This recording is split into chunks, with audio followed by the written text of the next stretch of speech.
Hi there, welcome back.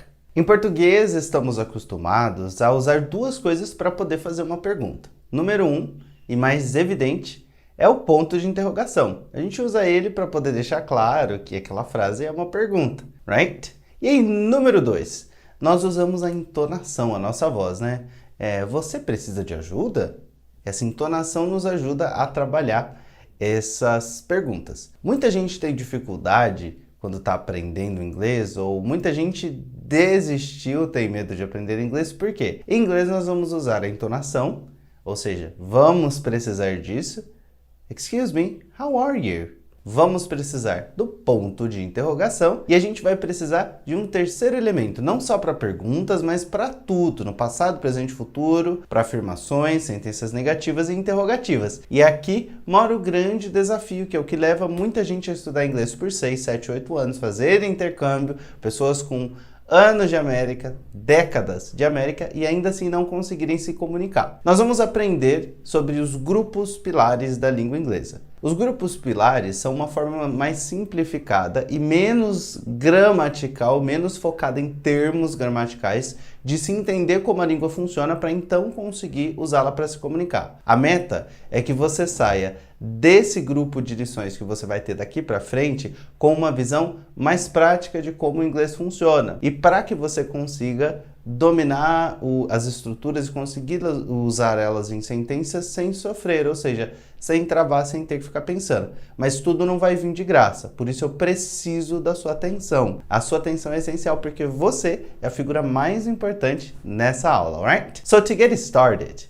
para começar a gente viu que existe uma estrutura que chama SVC, sujeito, verbo e complemento, que sem ela a gente não consegue ser entendido apropriadamente. Importante, porque o ouvido do nativo vai escutar a informação nesse ciclo, certo? SVC. Bom, vimos também que todas as vezes que a gente vai fazer frases em inglês, a gente vai usar o contexto e a mistura desses elementos, né, para conseguir ser entendido. Agora, como é que faz pergunta? Como é que se faz sentenças negativas e como é que a gramática efetivamente funciona? Mecanismos. Existem mecanismos que dizem como a língua inglesa funciona, ao invés de regras. Na prática, o que eu quero dizer? Em português, a gente sabe, por exemplo, que a conjugação do futuro sempre vai trabalhar de uma forma, com uma terminação objetiva. Então, a gente sabe que existe uma regra para aquilo funcionar e que ela vai se aplicar a todos os casos, certo? Em inglês é um pouco diferente. O que a gente tem é mecanismos. Então, a gente não vai ter uma listagem de regra que vai funcionar para tudo sempre,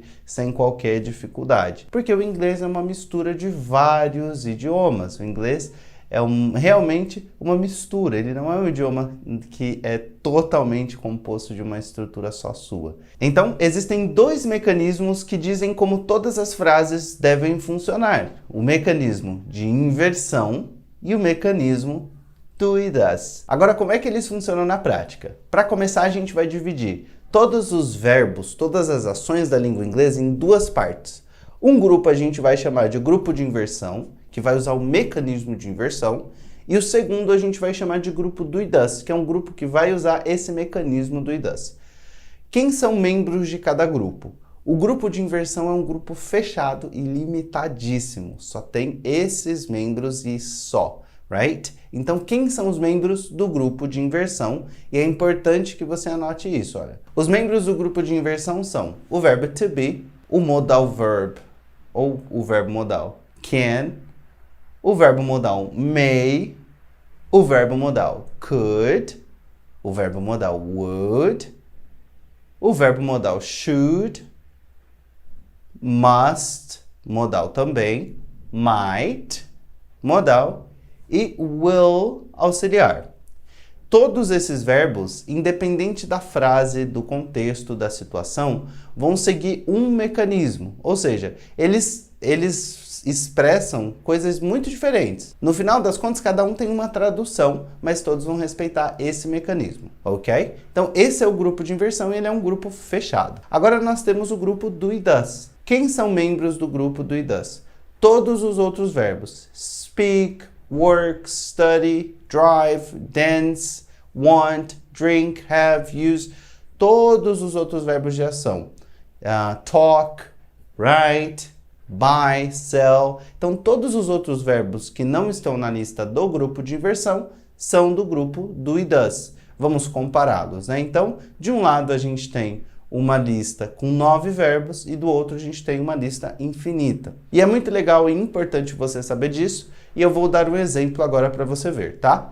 Em uma frase que a gente tem um membro do grupo de inversão, no presente, passado e futuro, se a gente quiser fazer uma pergunta, a gente sempre vai usar o seguinte mecanismo. Olha essa frase. I am Sam, que é só um exemplo. I am Sam. I é sujeito, am é verbo e Sam é complemento. Para eu fazer uma pergunta, eu vou colocar o verbo antes do sujeito, da pessoa. Então, como é que ficaria uma pergunta? Am I Sam? Eu sou o Sam. Am I Sam? Ok? Um segundo exemplo, usando o verbo to be, mas para uma outra pessoa. E não se preocupe, porque você vai estudar o verbo to be. You are Brazilian. Você é brasileiro. You are Brazilian. Afirmação. O are é o to be. Ele é membro do grupo de inversão. Então, vai funcionar assim, ó. Are you Brazilian? Vamos comparar, ó. You are Brazilian. Are you Brazilian? Perceba que eu mudei a posição do sujeito e do verbo. Isso é o mecanismo de inversão.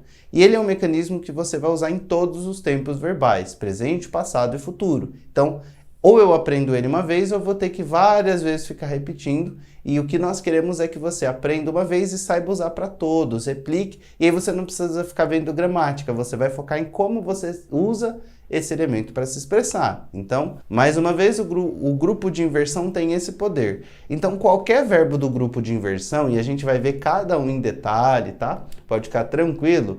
Qualquer um deles vai usar esse mecanismo de inversão. O can significa poder, capacidade, habilidade. E, por exemplo, se eu quero dizer eu posso trabalhar. I can work. Afirmação.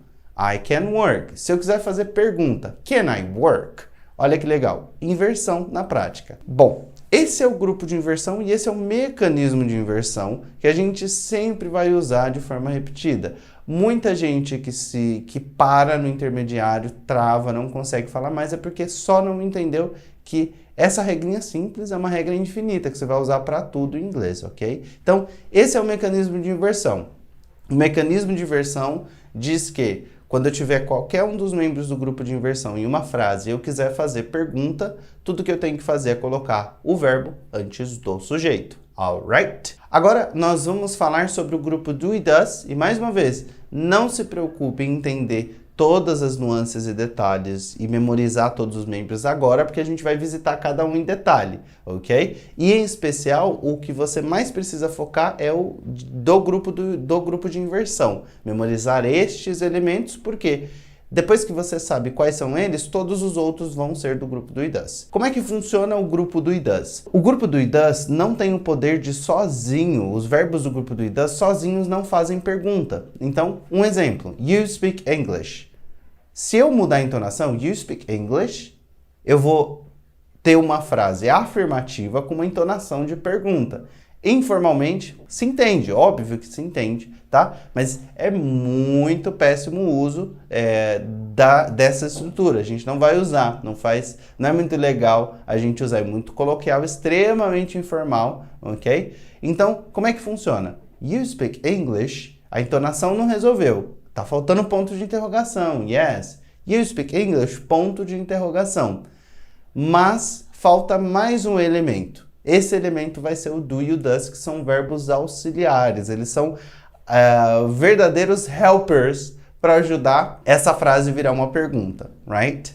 E aí, por que a gente vai ter que usar um do e um does? Porque o grupo do e does não tem essa autonomia de se inverter. Eu não posso falar speak I English, speak you English. Não funciona para os verbos do grupo do e does. Eu preciso então do do does e a partir de agora nós vamos começar a estudar esses grupos. Na prática, a sua missão nas suas 4 primeiras semanas conosco é aprender a usar esses 2 grupos e eu garanto que você vai se sentir liberto para se comunicar e vai perceber que o inglês não é tão difícil, ele é diferente, tudo é diferente e não precisa ser difícil. E aí, As suas aulas de conversação vão ser extremamente fluídas, a sua capacidade de entender e se comunicar vai ser muito boa, porque você entendeu SVC, como que as frases são estruturadas, e você entendeu quais são os possíveis caminhos de articulação gramatical base.